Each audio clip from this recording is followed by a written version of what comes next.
What's up, guys? It's Quinn. It's Alex. It's Iconic Comic. We're back and we're ready to review Justice League. This is going to be a non-spoiler review, so don't worry. We're not going to spoil any parts of the movie for you. We're just going to give our main thoughts about what we liked, what we didn't like, and we're going to give you a score and our opinion whether or not you should go see this movie.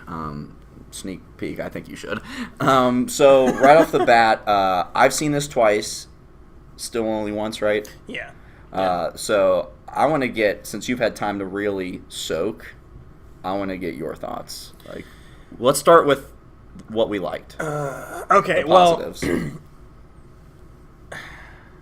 I think this is the best version of each character that we've seen on screen thus far as like Wonder Woman and Superman and Batman goes. Like they're just really they did a really good job with these characters. They really stayed true to the comic books, I feel like, with these characters.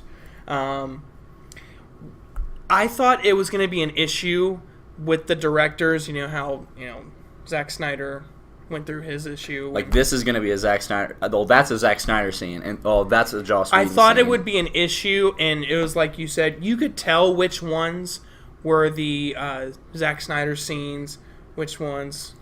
Here's the thing. I could tell only because I could tell that they were reshoots. Because, like, Ben Affleck, at one or two parts that were reshoots, looked a little bloated. Like, didn't look as cut. Like, you could tell that was a reshoot, which made me already think, okay, well, I could tell this is a Joss Whedon scene because it was a reshoot. But I didn't think it detracted at all from the actual Either movie. way, I thought it was really good. I'm trying to think what else I wrote. Aquaman was awesome. I was not surprised by him. I knew that character was going to be awesome. I was surprised by Cyborg. I liked him a lot too. He really jumped up the totem pole on my favorite characters in the DC universe after seeing this movie. Definitely. I thought they were just kind of, I thought they were going to just gloss over him a little bit. This is kind of his story. And just have him kind of coming in clutch at the end, but they did him really well, and Flash was awesome. I loved what they did with Flash because it is completely different from the TV show version, and that's good. Now we have two Flashes and I like both of them, so it's like it's the more the merrier, basically. And when they meet up in Flashpoint, that's gonna be awesome. Yeah. Now that I'm thinking about this, even if this movie was bad, they could have just done Flashpoint and just kind of made up for it anyway. But thought that was good. The actions. Sorry. Been a little congested. Thought the action was awesome. It was different than what we're used to with Marvel. I'm trying to explain the difference. So can you help me out? Well, here's the thing, and I don't want it to sound like a negative. The action with everybody was great, but I thought they were missing two things, and this is a reason why I think this is a bad thing about the movie. I just think I wanted to see this. There wasn't really a warehouse Batman scene moment in this movie where it was like, holy shit, like one of those moments. Yeah. And there really also wasn't a scene where it felt like they were all kind of working together. Melding together, yeah. It seemed like a lot of, he's fighting. Every now and then they would help each other, but there wasn't like an Age of Ultron. I was just thinking that with the circle big team shot moment where they're all fighting together. I wanted to see that, but it still didn't take away from anything in this movie. Overall, this is a freaking character piece, man. Like, the best part about this movie is the Justice League. You know what I mean? Like, their chemistry, I thought, going about a year ago, I was like, I don't know about this chemistry between all these people because we haven't even seen three of them in their own movie yet. I mean, they had made a small little 10-second cameo in BVS, but overall, it's like, how are these guys going to play with these guys? And I thought it was fantastic. Yeah. The banter off each other was great. There were points where the team, they didn't get along as well, and then there were points where they bonded. They actually bonded. I think there were points where they bonded better than the Avengers did in the first Avengers movie. Yeah. Because even in the first Avengers movie, by the end, there wasn't really I know there's a call it Cap scene, but there really wasn't a we're a team moment. There were moments like that in this movie where it was like, I'm happy I'm with you guys. And that was really refreshing to me. The score, after seeing it a second time, I really liked the score. It felt almost like, it's Danny Elfman, so it kind of was like a throwback score. It felt like a 90s movie music-wise, and I kind of dug it. It was fun, upbeat. It wasn't dreary. Would I have rather had Hans Zimmer do it? I mean, probably. It's like saying, do you want John Williams to do the next Star Wars movie? Maybe. I don't know. Of course you do. But I thought Danny Elfman did a really good job in melding the old Batman and Superman themes in there. Just hints. Yeah. It wasn't hitting you over the head with it. It's just these little subtle notes, and it worked beautifully, in my opinion. Yeah. All good things. There were some things that I just had to accept. Yeah. I gotta say, the CGI. And most of it, and you've kind of seen bits in the trailer. It's that big battle in the city that the team's in the trailer. There's lots of points in that battle where it looked a little video game CGI. See, I don't think. Oh well, all right. With the parademons. No, not even the parademons. It's just the stuff that's happening throughout the battle looked a little video gamey. It's that in Steppenwolf. He should have been a live-action character. The face. Now, once I got over that, all right, that's just what they had to do. Fine. I had to accept that, but once I did, it didn't affect me. But I still think he should have been either a live-action or do what they did with Hulk. Or motion capture. Yeah. Because he wasn't motion capture. It was all CG, and then the guy lended his voice. And the voice was great. The voice for him was awesome. But just to do either live action or motion capture, I think would have been better, because honestly, I feel like Steppenwolf is the biggest negative of the movie. Yeah, I think he is on not a Whiplash or who's the dark elf from Thor: The Dark World. All his name's escaping me, but I don't even remember. It's going to come to me. Yeah. But he's not on that level of bad guy. But it was just kind of underdeveloped. I didn't really feel like he was ever a threat to the world. I don't think he was underdeveloped. I think he was underutilized. Well, it just seemed like there were so few scenes with him with development, in his backstory. I think most of the scenes were dedicated to him kicking ass. And it was like, okay, well, that's cool, but, and he seems threatening to an extent. But we didn't know enough about him to, oh, crap. And we'll definitely get into that in the spoiler review. But I think that's really my biggest thing. But honestly, it's not about him. It's about the Justice League. And, I think the good in this movie, really outweighs the bad stuff. And I don't like to bring up Rotten Tomatoes or all these other things, but it's sitting right now a 35% on Rotten Tomatoes, and I think that's a little ridiculous. I think that's really ridiculous in my opinion. I think this is a movie that gets better the more you watch it, because now you kind of understand the flow of it, and that's what I was going to talk about. This movie's 2 hours long. Should it have been longer? I think so. I think it should have been longer. I think it should have been a little longer. But it never felt like it was edited weirdly, like it jumped from one scene to another scene where I didn't feel like it matched up. It was all in the correct order. There were some scenes where I was like, I want to sit in this scene a little longer. I want to soak in this a little bit, but it kind of jumped to the next one, which is, it's fine, and it moves at a really cool pace.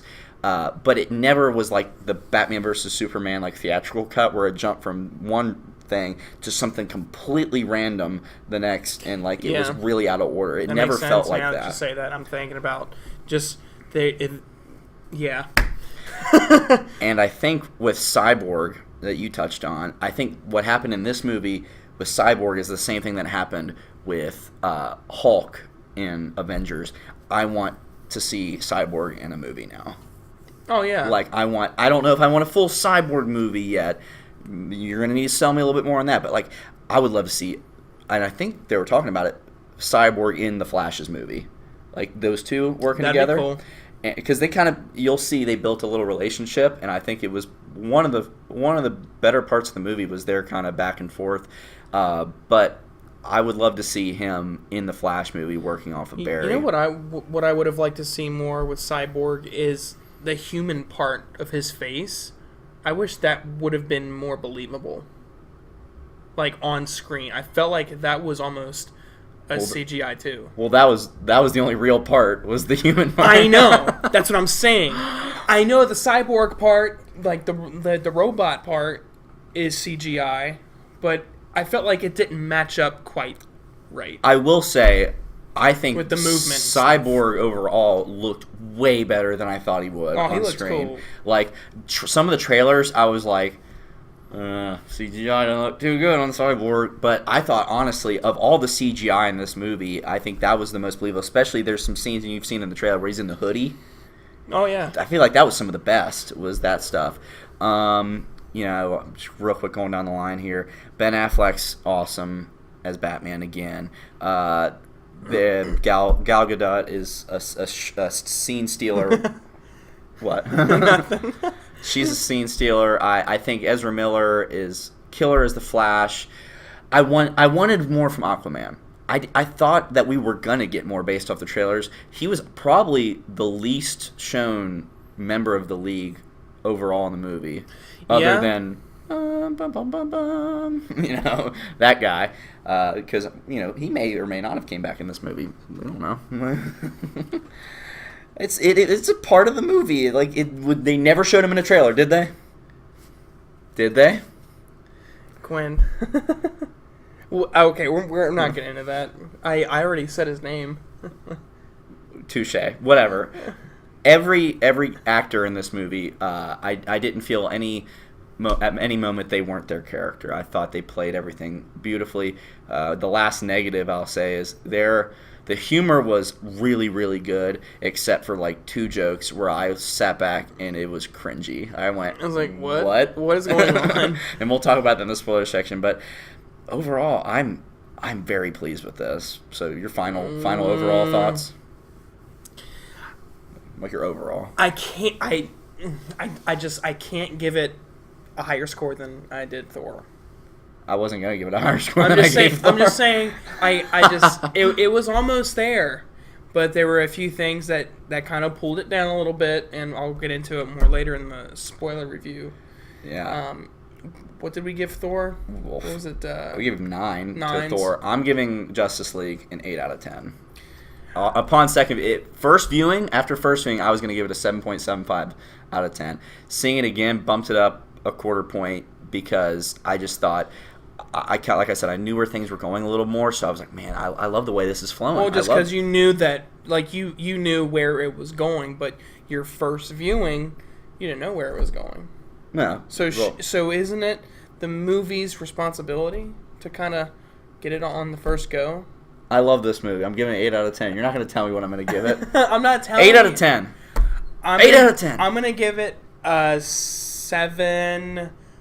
7.75 out of 10. Yeah. And, I mean, we'll get more into it later. For those scores for this movie, I think, you know, 2 directors, bunch of rewrites, you know, reshoots, postponing of things. I think we got a good Justice League movie. I knew this wasn't going to beat Wonder Woman. No, but I didn't think it needed to. But honestly, as a team-up movie altogether, you know, team-up superhero movie, I put it above Age of Ultron. I'd say, obviously, the first Avengers is the creme de la creme, but I would put it above Age of Ultron. Yeah. Because, you know, Age of Ultron has its problems, in my opinion. I think this one, as an origin, because this had to do a lot of things.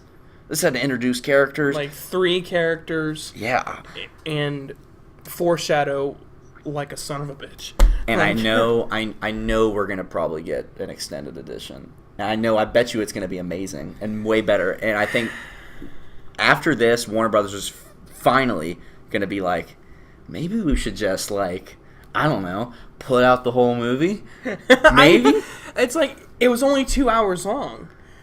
Like, now watch the extended edition be like 2:30. I think that would have been a perfect time. Because there were definitely scenes where you could tell there was more. Like, they wanted to say more and then just cut. They shaved it. But, anyway. Yeah. Well, that is our non-spoiler review for Justice League. Definitely recommend. See this in the theater because this is an experience. Oh, Dolby? What? Yeah, that was if awesome. you have a Dolby cinema around you, check that out, or an IMAX cinema. You need to see this on a big screen. I see people like, I'll wait for it on the DVD. It's like, it's not the same, man. The sounds, the colors. This is a movie meant to be seen in the theater. So please go support this movie, especially if you like Ben Affleck as Batman. Well, he ain't gonna be Batman if you guys don't go see the movie and pay his salary, basically. All right, so make sure you guys like, comment, share, and subscribe. So you guys don't miss a single thing from the channel. Also, guys, don't forget, go check out T-Blocks. It's where he got this sweet, cool shirt. We just partnered with them. They got a lot of cool geek stuff over there, and you can use our code ICONICTBX. You're going to save 10% off your whole order. Make sure you guys stay tuned. Stay iconic. And cue music. Holy Grail.